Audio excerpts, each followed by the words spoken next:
Alors, ce webinaire, voilà, va se dérouler, sur la base donc de différentes parties. Dans un premier temps, une petite, introduction assez, rapide, sur les objectifs, en fait, qui reviendra sur les objectifs de ce webinaire. Dans un deuxième temps, donc la présentation des parties prenantes de l'apprentissage dans la fonction publique, parce que ce webinaire a été pensé, sous la forme d'une table ronde avec, ces différentes parties prenantes. Voilà, donc il y aura d'abord cette présentation. Ensuite, nous aborderons la question donc de l'apprentissage dans le secteur public et les aides disponibles. Donc, les différents intervenants, reviendront sur ces aides qui sont parfois, méconnues. Dans un quatrième temps, donc, on reviendra vraiment sur le mode d'emploi des demandes d'aide, c'est-à-dire les démarches à effectuer pour, bénéficier de ces aides et enfin, nous, aurons donc, un temps de conclusion, pour revenir sur, justement les actions, à mener pour, déclencher, les différentes, démarches. Et puis, on aura un temps, justement de questions-réponses, comme je le disais, précédemment, qui, voilà, vous permettra, d'interagir, en direct avec, les différents, intervenants et donc à ce moment-là, il vous sera, tout à fait possible, bien sûr, d'ouvrir, vos micros de nouveau.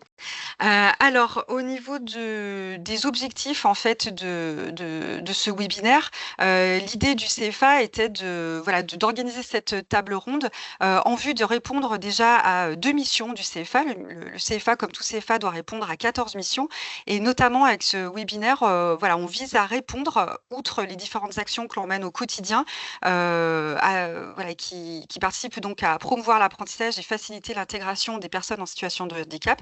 Eh bien, on a souhaité donc, voilà, faire cette table ronde pour, voilà, poursuivre en tout cas ces actions ces missions de promotion et de facilitation de l'intégration des personnes en situation de handicap. Donc ça, c'est je dirais, c'est le premier objectif, répondre à ces 2 missions. Autre objectif, on s'est rendu compte qu'il y avait énormément d'aides qui étaient méconnues, que les démarches parfois, voilà, étaient, peu connues également et donc on a voulu, avec, cette table ronde, apporter une information claire, concrète et opérationnelle sur, les aides auxquelles, les employeurs publics, ont droit et les démarches bien sûr, à effectuer. Et le corollaire, c'est bien évidemment et de répondre donc aux questions. Et enfin, autre, objectif, que l'on vise avec ce webinaire, cette table ronde, c'est bien sûr vous accompagner dans votre, rôle d'employeur parce que le CFA, voilà, accompagne non seulement les apprentis, mais également les employeurs. Alors au cours de ce webinaire, vous aurez tout à fait la possibilité de poser des questions, tout au long des présentations, et notamment, via le chat. Donc outre le temps de questions-réponses, après les présentations, vous pouvez tout à fait, voilà, poser en temps réel, je dirais, vos questions via le chat et nous avons une modératrice avec nous, qui n'est autre que Clémence Baudy, la directrice administrative et financière, du CFA, voilà, qui est en charge de lire vos questions et d'en faire part, tout au long de la présentation.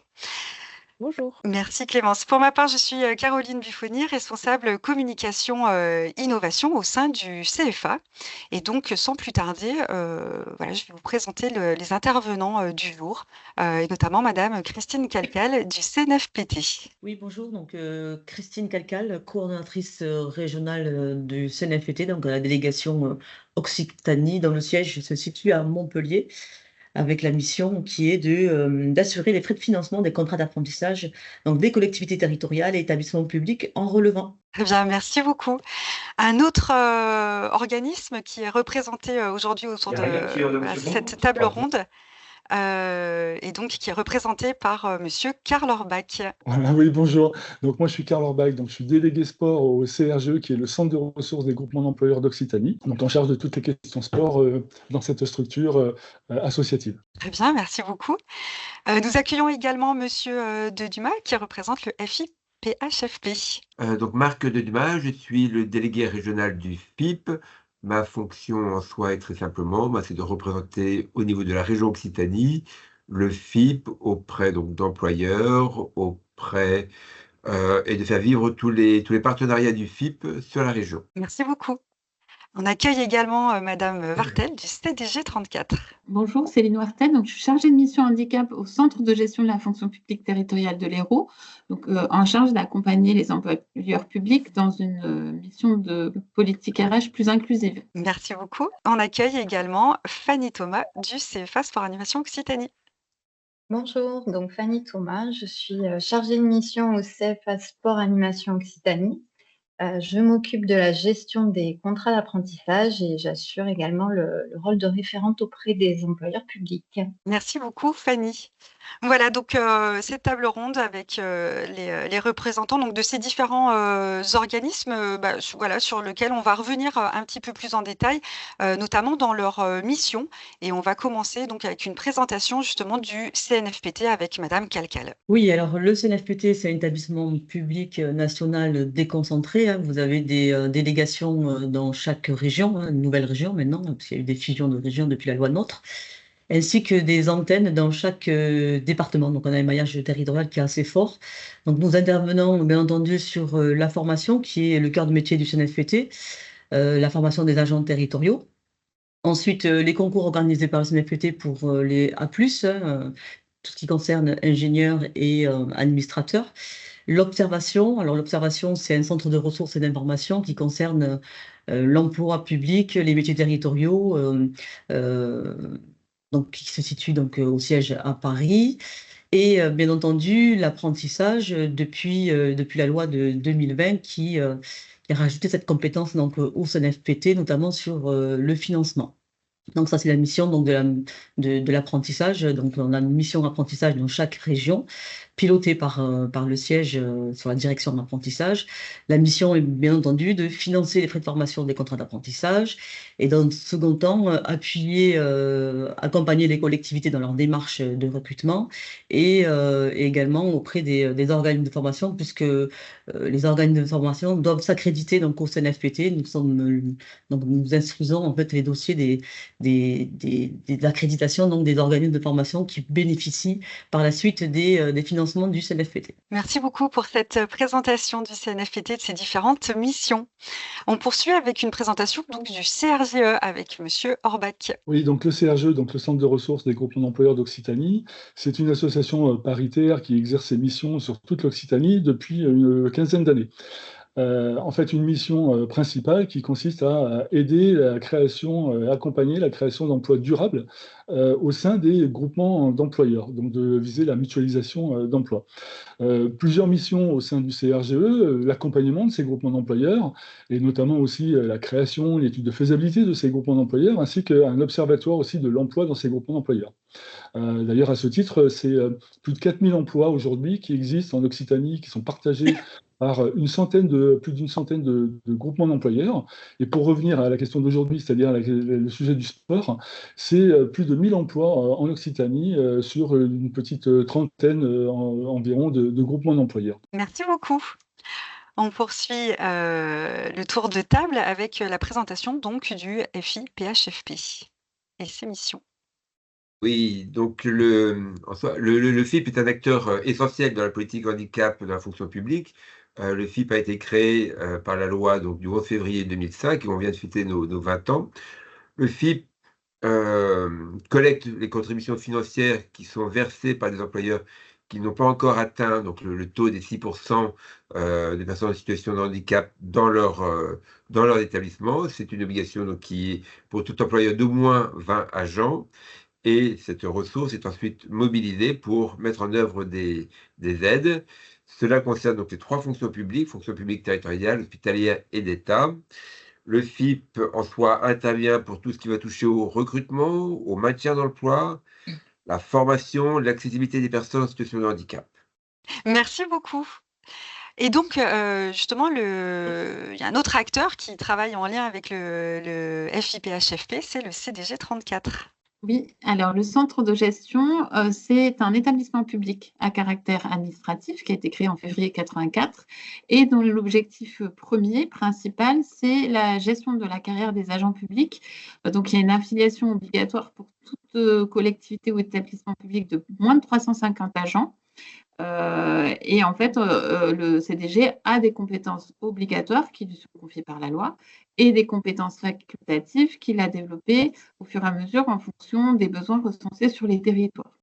Si vous passez à la slide suivante, donc en l'occurrence, la mission qui est facultative mais non, qui n'entraîne aucun coût pour les établissements publics, ou collectivités. C'est la mission handicap du CDG 34, puisqu'on est subventionné par le FIP et on travaille de concert avec eux pour sensibiliser les employeurs publics du territoire et les élus, accompagner sur les aides financières, donc sur le montage financier, accompagner au recrutement de personnes et notamment d'apprentis en situation de handicap et évidemment le maintien de l'emploi et l'animation du réseau des partenaires. Donc, au-delà des collectivités affiliées, on travaille aussi avec des employeurs publics qui seraient non conventionnés avec le FIP, voire parfois sur certaines actions en collaboration avec des employeurs conventionnés. D'accord, très bien. Merci beaucoup pour cette présentation. Et enfin, une présentation du CFA. Alors, le CFA Sport Animation, c'est une association qui a pour spécificité d'être un CFA hors ligne. C'est-à-dire que nous ne délivrons pas les cours au sein du CFA, mais nous nous appuyons sur un réseau d'organismes de formation qui, eux, assurent la formation en centre et le suivi chez l'employeur. Donc, le CFA, lui, va gérer la partie administrative, c'est-à-dire le montage du contrat d'apprentissage et également la partie financement de la formation. Nous jouons aussi un rôle de co-garant dans la réussite du contrat, en accompagnant l'apprenti tout au long de son parcours jusqu'à l'obtention de son diplôme. Notre mission, elle ne se limite pas à la signature du contrat, mais nous restons présents aux côtés de l'employeur et de l'apprenti tout au long de leur collaboration pour s'assurer que tout se passe bien. Merci Fanny. Est-ce que tu avais des choses à rajouter ou c'est tout bon? Non, c'est Allez, bon. parfait. Merci beaucoup donc pour cette présentation des différents partenaires, organisations présentes aujourd'hui. Et donc on va aborder donc ce temps d'information sur l'apprentissage dans le secteur public et les aides. D'abord, je me tourne vers Clémence pour savoir s'il y a des questions dans le chat. Pas de questions, tous les intervenants étaient très clairs dans leur présentation. Allez, parfait, très bien. Et ben alors, on commence avec un petit rappel sur qu'est-ce que l'apprentissage et c'est Fanny Thomas donc qui va nous donner des éléments de réponse, en tout cas aussi de rappel sur ce que c'est que l'apprentissage. Donc, c'est d'abord une formation en alternance donc, qui permet aux jeunes de combiner des cours théoriques au sein d'un organisme de formation et une expérience professionnelle en entreprise. Donc, la durée de la formation, elle varie entre 6 mois et 3 ans selon le diplôme visé. Donc, on est bien sur un contrat de travail. L'apprenti est un salarié. Le contrat d'apprentissage est établi sur la base de 35 heures par semaine. Donc, cela inclut les heures de formation en organisme qui sont comptabilisées comme du temps de travail. L'apprenti ne pourra pas dépasser 10 heures de travail par jour. En matière de congés payés, il bénéficie des mêmes droits que l'ensemble des salariés de l'entreprise. Et il dispose également des mêmes avantages, tickets resto, chèque cadeau, intéressement. Donc pour les employeurs, c'est un moyen de former des jeunes au métier de la fonction publique et de favoriser leur insertion. Donc, vous devrez d'ailleurs désigner un maître d'apprentissage chargé d'accompagner et de former l'apprenti tout au long de son parcours. Ce tuteur doit être volontaire, majeur et salarié de l'entreprise. Donc pour information, il doit justifier d'un diplôme au moins équivalent à celui préparé par l'apprenti et si ce n'est pas le cas, d'une expérience d'1 ou 2 ans dans le domaine concerné. Et un maître d'apprentissage peut encadrer jusqu'à 2 apprentis maximum, voire un 3e si celui-ci est redoublant. Et donc pour l'apprenti, il s'agit d'une formation qualifiante ouvrant l'accès à l'obtention d'un diplôme. Donc l'apprenti recruté peut être âgé de 16 à 29 ans. Il existe des dérogations possibles au-delà des 30 ans, donc pour les personnes en situation de handicap, pour les créateurs d'entreprises, pour les sportifs de haut niveau et pour les redoublants. Merci beaucoup Fanny pour Merci. ce topo, ce rappel sur l'apprentissage avec quelques éléments à garder en tête par rapport aux employeurs et aux apprentis. On va poursuivre donc avec Madame Calcal du CNFPT avec cette première question, c'est y a-t-il une aide financière qui est apportée par le CNFPT aux employeurs publics? Oui, alors il y a une prise en charge donc, des frais pédagogiques des contrats d'apprentissage, donc sur la durée d'exécution du contrat, sur la base d'un coût plafond. Donc c'est un référentiel de métier en tension qu'on appelle, qui est négocié avec France Compétences et on intervient uniquement sur ces métiers en tension. Donc c'est une prise en charge, donc on va dire indirecte, hein, puisque c'est les organismes de formation en apprentissage, CFA et autres organismes, qui déposent sur une plateforme conçue pour justement permettre d'assurer ces prises en charge des frais de formation de la part des organismes de formation. Nous, on n'intervient pas directement auprès des collectivités territoriales. D'accord. Et du coup, est-ce que il y a des critères d'éligibilité pour, les Effectivement, nous avons mis en place, alors je tiens à rappeler quelques éléments de contexte qui va me permettre d'éclairer en fait la présentation qui va suivre, hein. Donc en 2002, nous avons signé une convention d'objectifs de moyens avec l'État et France Compétences qui permettait enfin d'avoir un abonnement minimal pour assurer le fonctionnement de ce dispositif. Malheureusement, force est de constater que dès 2023, nous avons été face à un désengagement de l'État. Et on a une participation aujourd'hui très limitée de France Compétences. Donc si le CNFPT, jusqu'à maintenant, a puisé dans ses réserves pour assurer en fait ce dispositif, hein, pour assurer le financement de l'apprentissage. Aujourd'hui, comme toutes les autres collectivités, nous sommes contraints, nous sommes dans un contexte financier particulièrement contraint.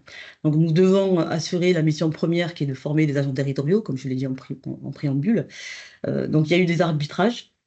Donc, les représentants des collectivités territoriales se sont réunis avec le CNFPT et conjointement ont pris la décision de mettre en place des critères, donc des quotas, puisque aujourd'hui nous pouvons financer que sur la base de la cotisation, hein, une cotisation additionnelle qui est de 0,1% de la masse salariale, qui représente à peu près 47 à 48 millions d'euros, sachant que les coûts de formation, c'est 9 000 euros à peu près, moyen.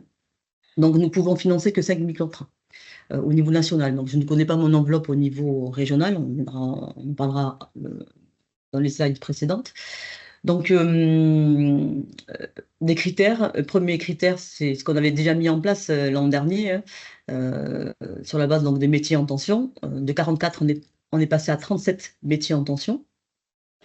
Ensuite, vous avez le niveau de diplôme envisagé. Jusqu'à maintenant, on finançait tous les niveaux de qualification. Aujourd'hui, on finance que les niveaux de qualification 3, 4 et 5, c'est-à-dire CAP jusqu'à BTS. Donc, tout ce qui est licence, master, on ne finance plus. Donc, pour quelles raisons? Alors, deux fondements, un fondement qui repose sur deux. On va dire que le premier fondement, c'est on va investir sur des formations dont la plus-value et l'insertion en fait des jeunes, puisqu'on s'aperçoit que avec ces niveaux de qualification, l'insertion est beaucoup plus importante et de 64%. Et un autre facteur, ça correspond sociologiquement aux métiers territoriaux, qui se situent plutôt dans les catégories B et C, donc d'exécution et des 4 intermédiaires, qui représentent vraiment la majorité des emplois publics et territoriaux. Et le deuxième fondement, c'est qu'on s'est aperçu sur les cohortes précédentes, notamment celle de 2023, qu'en mettant en place donc, des critères et des quotas, les collectivités faisaient financer par le CNFPT les formations les plus onéreuses. Donc, ce qui venait peser davantage en fait notre budget. C'est pour ça que nous avons décidé de mettre en place en fait le CNFPT conjointement, et je le rappelle avec les représentants des collectivités territoriaux, de se baser uniquement sur des formations de niveau 3, 4 et 5. Le troisième critère, c'est le nombre d'équivalents temps plein. Donc, les collectivités, lors du recensement, on en parlera par la suite, ça fait partie des modalités également, doivent indiquer le nombre de temps plein, car à enveloppe contrainte, il y aura certainement une cotisation, plutôt un coefficient pondérateur qui viendra s'ajouter parmi tous ces critères pour définir en fait une allocation permettant après aux collectivités de pouvoir bénéficier de l'aide du CNFPT. D'accord, très bien. Merci beaucoup pour ces explications, voilà le détail des critères et puis les explications liées au contexte plus largement. Il y a une question qui nous est posée régulièrement, c'est que se passe-t-il en cas de rupture de contrat? Alors, en cas de rupture, comme je le disais, le CNFPT s'engage sur toute la durée d'exécution du contrat. Alors, quand il y a des prolongations parce qu'il y a, par exemple, une personne en situation de handicap qui n'avait pas été déclarée au départ, donc on va prolonger une année supplémentaire, ou quand il y a un redoublement. Donc, le CNFPT s'engage également sur les prolongations. Et à même titre que quand un financement, quand il y a une rupture, le financement doit s'interrompre. On s'est aperçu que les collectivités étaient pénalisées, puisqu'aujourd'hui, on a mis en place des quotas avec une allocation et qu'elles perdaient leur allocation. Donc, en cas de résiliation d'un contrat d'apprentissage qui intervient dans les 90 jours, la collectivité peut se voir réattribuer d'une allocation lui permettant de re-signer un contrat d'apprentissage. Donc, une nouveauté sur sur notre plateforme, où les collectivités ont leur espace, elles peuvent également signaler la rupture, qui permettra à l'organisme de formation d'avoir une alerte et de déposer un avenant pour interrompre le financement, permettant à la collectivité de re-signer un contrat d'apprentissage. D'accord, très bien. Et concernant donc merci pour ces explications. Autre question qui nous est posée, c'est: y a-t-il une prise en charge supplémentaire à destination des apprentis en situation de handicap? Oui, alors une délibération depuis 2022, on a mis en place en fait une majoration qui vient se rajouter, c'est un surcoût qui vient se rajouter en fait au coût plafond dont je vous ai parlé tout à l'heure des diplômes, qui est de 4 000 € par an. Ce surcoût donc est limité au seul aménagement à caractère pédagogique. On n'intervient pas sur le côté matériel. Voilà, il faut se référencer. Il y a un arrêté qui décrit en fait les modalités de majoration, et les organismes de formation doivent nous déposer en fait un devis en reportant en fait tous ces frais pédagogiques liés à cet handicap. Donc à cela peut s'ajouter en complément après les aides du FIPHFP. Tout à fait, on aura l'occasion d'y revenir, tout à fait. Merci beaucoup pour vos réponses à ces premières questions. Maintenant, la parole va être donnée donc à Monsieur Karl Orbach du CRGE avec cette première question. En quoi le recours à un groupement d'employeurs facilite-t-il le recrutement et la gestion des contrats d'apprentissage pour les employeurs publics? Oui, alors avant de parler de ce sujet directement, je pense qu'il faut rappeler un peu comment fonctionne un groupement d'employeurs. Donc, un groupement d'employeurs, c'est une association qui va mettre à disposition un salarié donc, embauché par le groupement d'employeurs auprès d'utilisateurs. Parmi ces utilisateurs, évidemment, il y a des entreprises, des associations, mais on peut avoir également donc, des collectivités territoriales et des établissements publics. Voilà. Les salariés qui sont embauchés par le groupement d'employeurs, parmi eux, il y a aussi évidemment des apprentis. C'est pourquoi on va parler aujourd'hui de l'apprentissage auprès des collectivités territoriales dans le secteur du sport. Le rôle facilitateur du groupement d'employeurs, c'est que finalement, en fait, il va faire tout un travail en amont auprès de la collectivité qui veut embaucher, parce qu'il va permettre d'identifier les besoins. Il va aussi permettre finalement de faciliter le recrutement, que ce soit un recrutement local choisi par la collectivité ou plus élargi. Voilà, le groupement d'employeurs sait faire ce travail de recrutement. Et puis surtout, après, il va pouvoir organiser justement la mise à disposition de l'apprenti auprès de la collectivité, être en lien avec le CFA, se charger finalement aussi de tout ce qui est déclaration. Voilà. Très bien, merci. Alors, on avait un deuxième schéma qui reprenait la présentation. Ouais, j'essaie de suivre parce que je n'ai pas la présentation visuelle, hein, donc je pense qu'on est passé sur le deuxième. Oui, exactement, voilà. le deuxième schéma. Tout à fait. Et donc là, en fait, c'est vraiment ce schéma pour montrer en quoi, finalement, un groupement d'employeurs vient simplifier, finalement, la gestion de l'emploi pour une collectivité. Ce groupement d'employeurs, il va prendre en charge, en fait, toutes les tâches liées à la gestion de l'emploi, la gestion sociale, le bulletin de salaire, la gestion du contrat de travail, finalement, le suivi du temps de travail aussi de l'apprenti. Donc, ça a vraiment un rôle de facilitateur pour le groupement d'employeurs. Et puis, pour autant, l'utilisateur que sera la collectivité ou l'établissement public gardera néanmoins voilà, le pouvoir de direction, la responsabilité de l'exécution du travail de cet apprenti. Voilà. En contrepartie, évidemment, la collectivité, l'établissement public versera, en fait, réglera la facture qui lui sera adressée mensuellement par le groupement d'employeurs. D'accord, merci beaucoup et donc au niveau des financements ou dispositifs, d'aide spécifiques que vous proposez à vos membres pour, optimiser leur démarche, donc on a déjà eu, un certain nombre, d'éléments, mais voilà, on revient là sur les avantages à utiliser, à passer par un GE. Oui, tout à fait. Là, en gros, deux grands types d'avantages et puis des règles particulières. Sur les avantages, la première situation, ce qu'il faut bien avoir à l'esprit, c'est en termes de financement.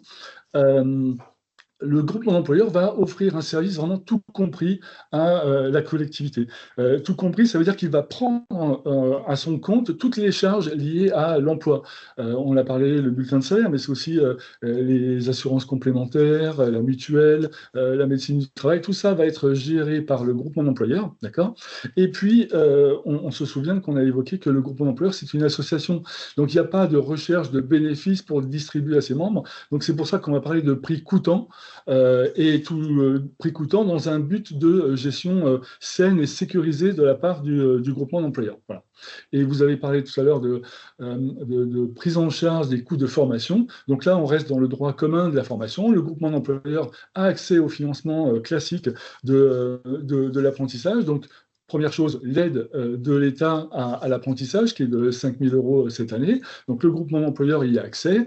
Et puis, évidemment, il a accès aux prises en charge classiques de la part des OPCO pour les formations qui vont être proposées et dont la collectivité pourra avoir besoin. À ce propos, il n'y a pas de... Concernant le groupement d'employeurs, il n'y a pas de limite sur quel diplôme peut suivre et quelle formation peut suivre un apprenti qui est mis à disposition d'une collectivité. Sur avantage en termes d'accompagnement aussi du groupement d'employeurs, c'est que c'est le groupement d'employeurs qui va pouvoir fournir le maître d'apprentissage, ce qui ne va pas empêcher évidemment la collectivité de pouvoir compléter avec un tuteur, mais au cas où cette collectivité n'aurait pas les ressources nécessaires, le groupement d'employeurs va prendre en charge cet aspect important de l'apprentissage qui est le maître d'apprentissage. Et puis, c'est effectivement le rôle du groupement d'employeurs de suivre cette relation de près. Nous, les groupements d'employeurs que l'on connaît, qui travaillent dans le sport, ont vraiment une expertise RH et un vrai souci d'accompagnement des apprentis qui leur sont confiés et de relation avec les utilisateurs et notamment les collectivités.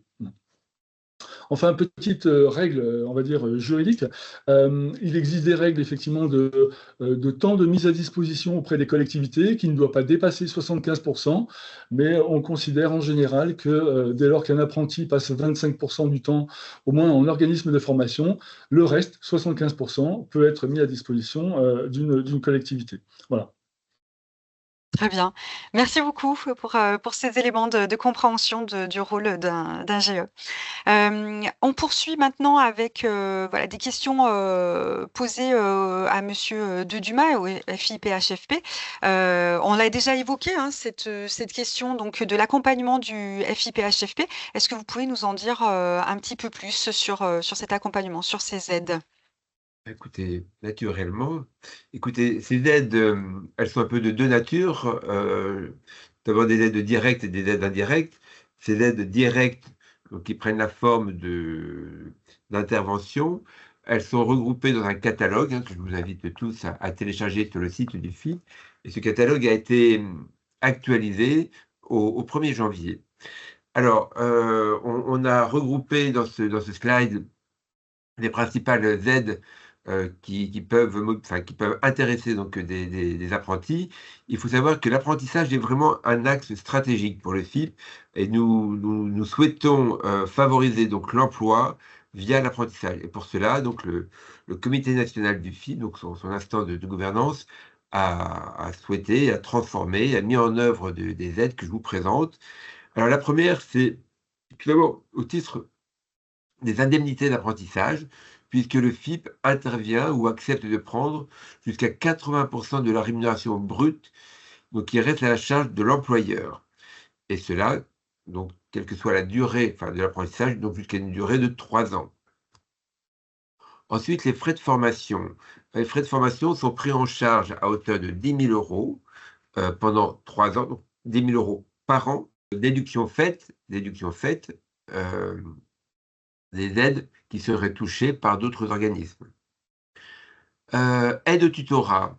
L'aide au tutorat donc, consiste à prendre en charge donc, une quote-part de la rémunération brute de la personne donc, qui va accompagner l'apprenti, cela dans une limite de 20 heures par mois, avec un montant plafond de 20,50 € par heure. Donc, je vous laisse faire le calcul pour un total par mois et par an. Mais au bout de 2 ans ou de 3 ans, cela représente donc une somme non négligeable. Ensuite, lorsqu'il y a des aménagements qui sont nécessaires pour l'accueil de l'employeur, de l'apprenti, le FIP intervient donc pour la compensation donc, de ce poste de travail, cela que ce soit chez l'employeur ou au CFA ou dans l'organisme de formation, à hauteur également donc de 10 000 €. Et si c'est sur 2 sites, ben voilà, à peu près 5 000 € par site. L'aide au parcours dans l'emploi. L'aide au parcours dans l'emploi vise à accompagner l'apprenti lorsqu'il aura des achats nécessaires pour sa formation. Typiquement, c'est acheter un ordinateur, c'est acheter des sets de couteaux, c'est passer son permis de conduire. Voilà. C'est l'aider, l'accompagner dans son parcours vers l'emploi. Enfin, lorsque, au terme du contrat, l'employeur accepte donc d'embaucher son apprenti, il y a une prime d'insertion durable de 4 000 € dès lors qu'il y a signature d'un contrat de durée indéterminée ou d'un contrat d'une durée supérieure à 12 mois. Voilà, et puis peut-être que Céline peut compléter, je ne sais pas. Juste avant de céder la parole Oui. à Madame Vartel, donc juste pour redire, hein, vous avez ce nouveau catalogue des aides du FIPHFP.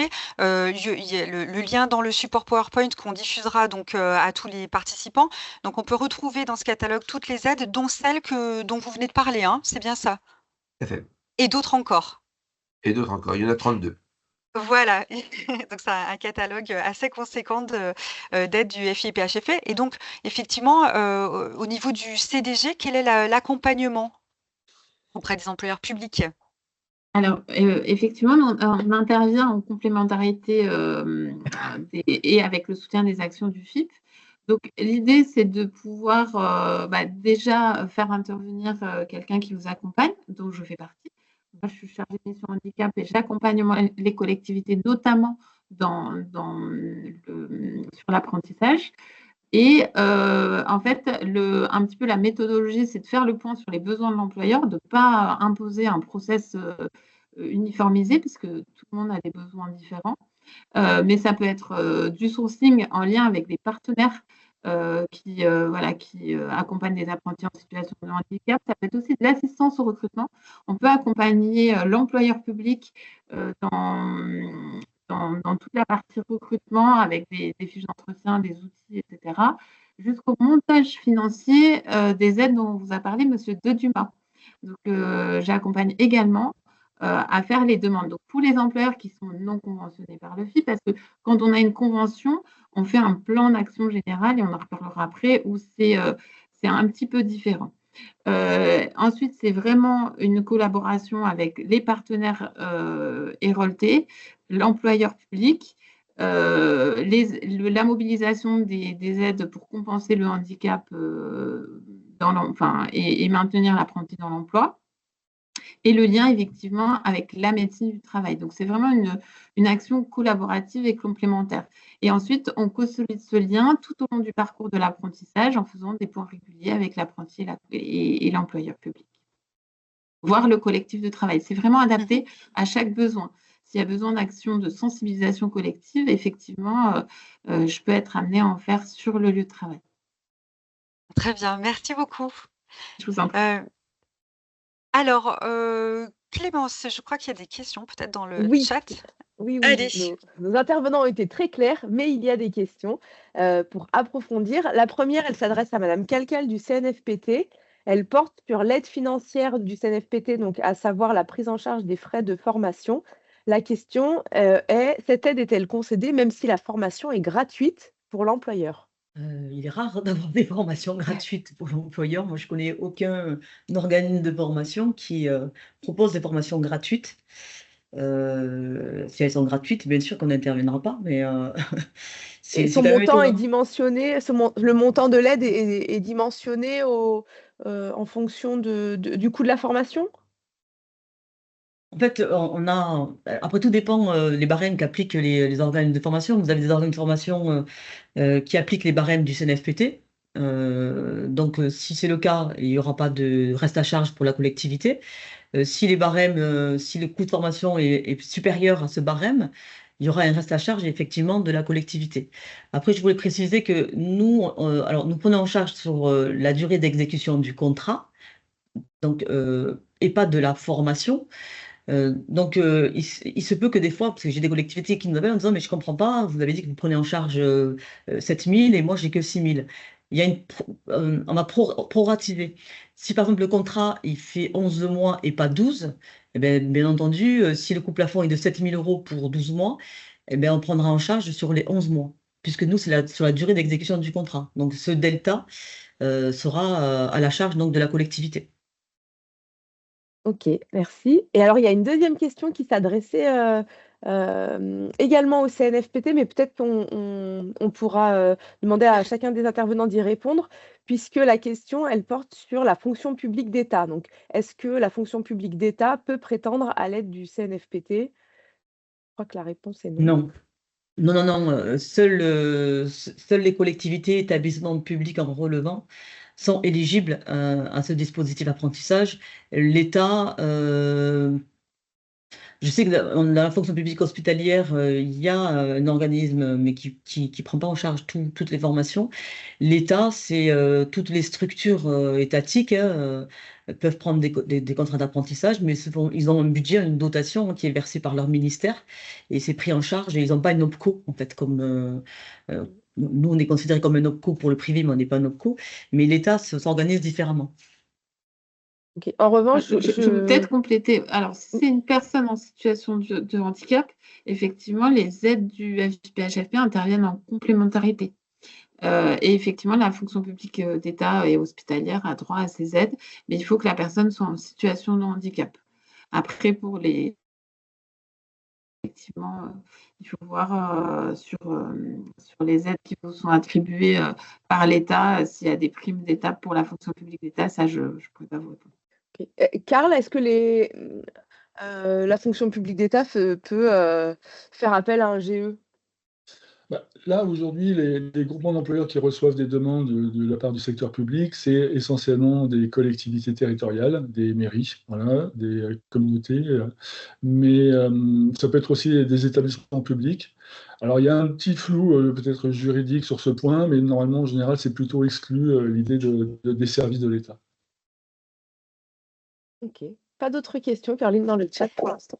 Allez, merci. Il est 10h40, il nous reste 5 minutes pour aborder les autres sections, les autres temps de cette table ronde. Et donc, on va commencer par les démarches en fait, à mener, notamment auprès du CNFPT. Oui, alors des démarches, effectivement, dans un premier temps, c'est l'obligation de participer au recensement. Donc, vous devez, donc les collectivités, établissements publics doivent participer au recensement. Sans recensement, pas d'allocation. Donc, le recensement a démarré, il est en cours du 20 janvier au 21 mars.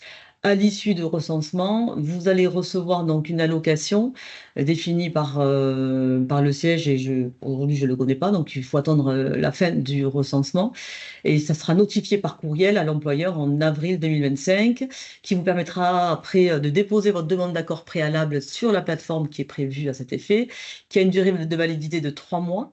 Sinon, il devient caduc. Donc, la prochaine après la démarche prochaine, c'est la signature du contrat d'apprentissage, hein.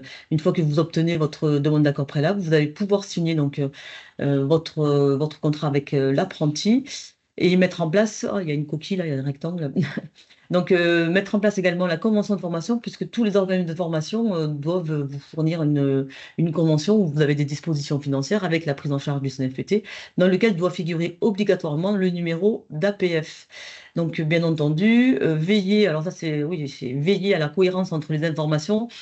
Si vous nous demandez au recensement, vous avez, comme je vous l'ai dit, vous avez des métiers en tension. Donc, si vous demandez, par exemple, un métier en tension sur aide à domicile et qu'après, lors de l'APF, vous demandez un service technique, un diplôme de service technique, ça va pas voilà. Il y aura une incohérence et ça sera refusé. Et du coup, il faut vraiment qu'il y ait une cohérence entre le recensement, l'APF et l'APC. Donc, la demande de financement, ça c'est l'APC. Donc, c'est la demande de financement, elle est déposée par l'organisme de formation. Qui reprend le numéro d'APF. Bon, ça c'est technique, hein, mais quand on n'est pas dedans, c'est un peu flou, mais les collectivités ont l'habitude maintenant, parce que elles ont une plateforme, les organes de formation également. Une fois que la demande de financement est déposée, elle est instruite donc par nos services, qui donne lieu donc à un accord de prise en charge avec un échéancier qui permet après de payer, le CNFPT, de payer en fait l'organisme de formation.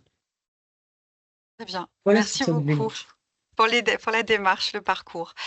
Même question donc pour le FIPHFP. Quelle démarche l'employeur doit-il suivre? Alors, toutes les demandes pour un employeur sont faites par l'employeur. Donc, la personne en situation de handicap apprenti ne peut pas mobiliser cette aide par lui-même. Donc, elle se fait donc sur le site de la Caisse des dépôts, plateforme des employeurs publics, avec une distinction selon que l'employeur soit conventionné ou non conventionné. Donc, on va partir du postulat que l'employeur n'est pas conventionné. Donc, à ce moment-là, il fait autant de demandes qu'il y a donc de fiches d'aide, comme on a vu, de la rémunération apprentie, les frais de formation, les frais de compensation. Donc, autant de demandes d'aide qu'il y a de fiches pour lesquelles il justifiera donc de cette demande. Si l'employeur est conventionné, à ce moment-là, les aides sont prises et gérées directement par l'employeur conventionné sur l'enveloppe qui lui a été octroyée. Et là, il faut avoir également à l'esprit que nous avons des employeurs conventionnés donc, au niveau de la région, que ce soit une collectivité locale, que ce soit un établissement hospitalier ou un établissement public d'État, de type université, ARS, voilà.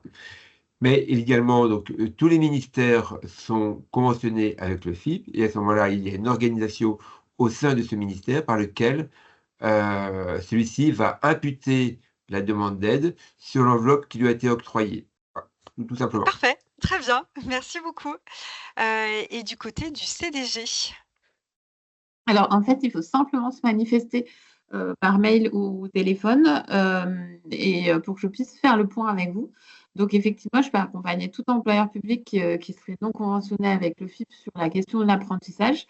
Et ensuite, on construit chaque étape en fonction des besoins de l'employeur.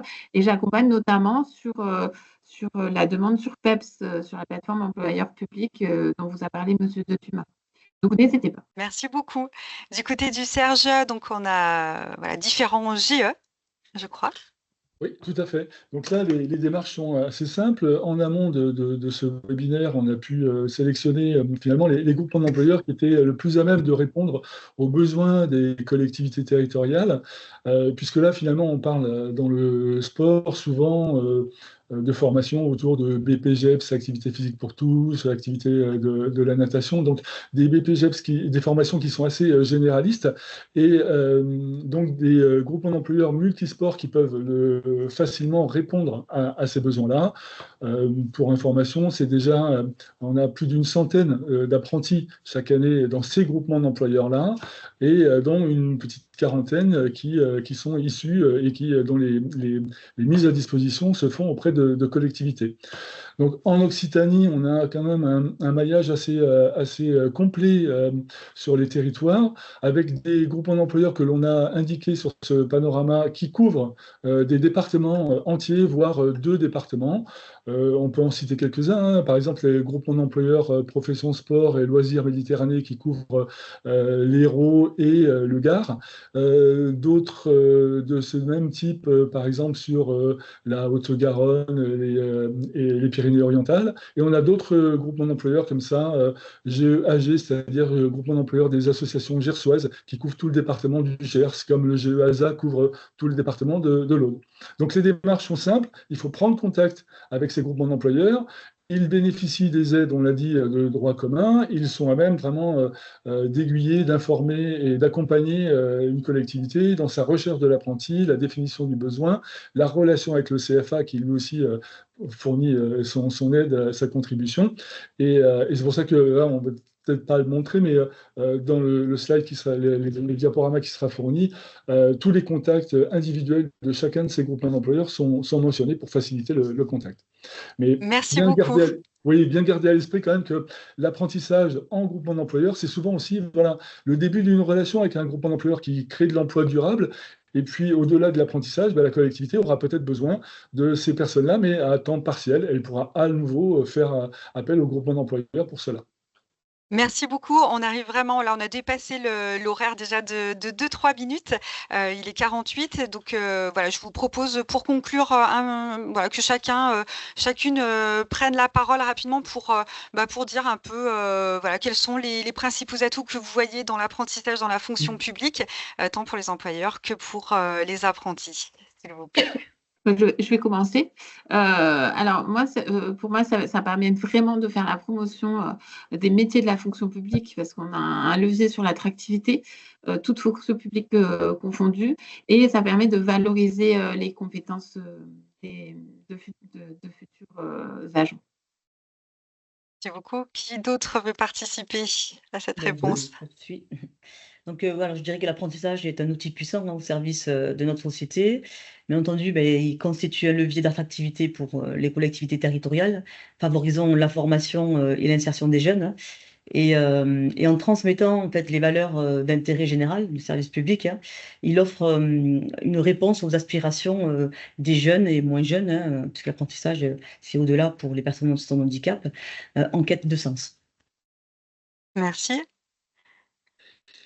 Oui, je souscris également, hein. C'est-à-dire, on a bien vu, l'apprentissage, c'est vraiment un accélérateur, ça accélère le développement des compétences, donc au profit de ces collectivités, à travers l'utilisation de groupements d'employeurs, c'est aussi la facilitation de tout ce recrutement et de cet accompagnement nécessaire.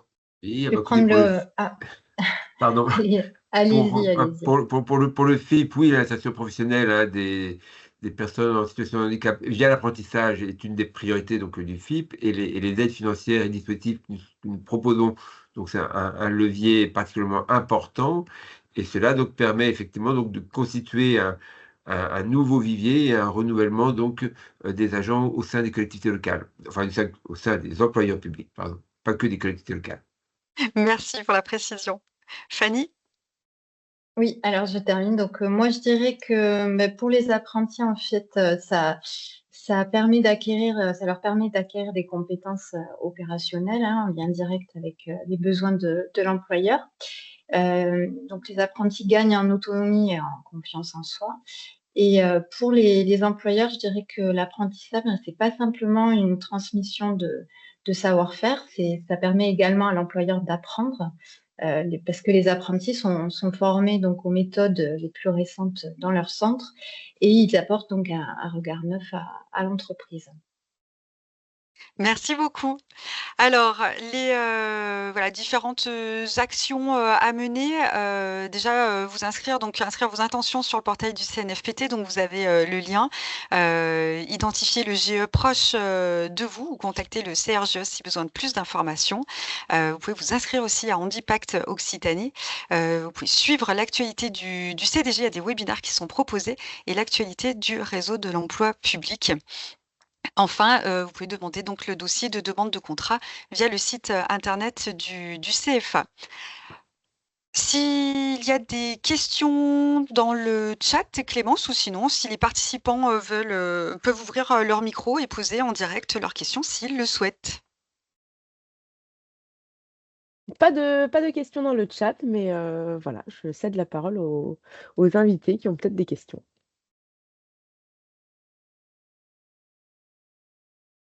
Là, c'est le moment où il est tout à fait possible d'ouvrir les micros.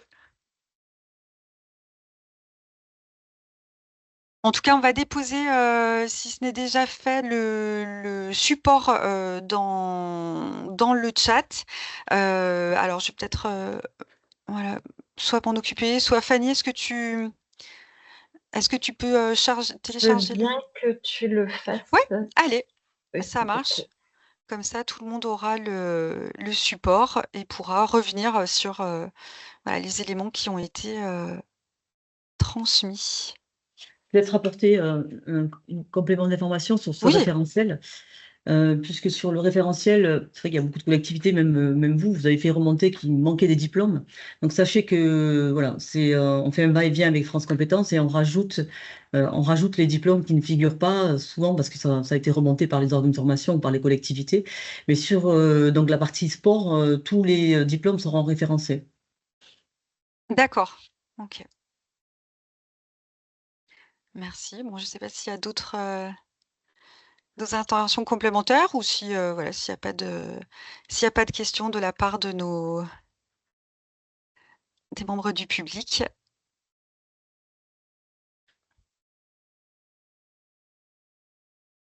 Là, j'essaye de glisser dans le chat le document PDF, mais je n'y parviens pas. Pas d'autres, pas de questions qui arrivent de la part du public. On va pouvoir conclure. Merci beaucoup. Je vois qu'on a des remerciements aussi dans le chat. Donc, merci au public d'avoir participé et surtout un grand merci à vous, intervenants, qui avez pris la parole au cours de cette table ronde. Dans le support, il y aura également donc des liens à consulter hein, qui vont permettre peut-être d'aller plus loin dans les propos, de compléter ce qui a été dit. Le CFA, bien sûr, reste aussi à disposition pour répondre à toute question. Voilà, n'hésitez pas à nous contacter via notre standard téléphonique, notre site internet également, ou voilà, si vous souhaitez un accompagnement personnalisé, vous pouvez aussi prendre un rendez-vous. Voilà, encore merci à chaque intervenant et je vous souhaite à tous et à toutes une très bonne journée.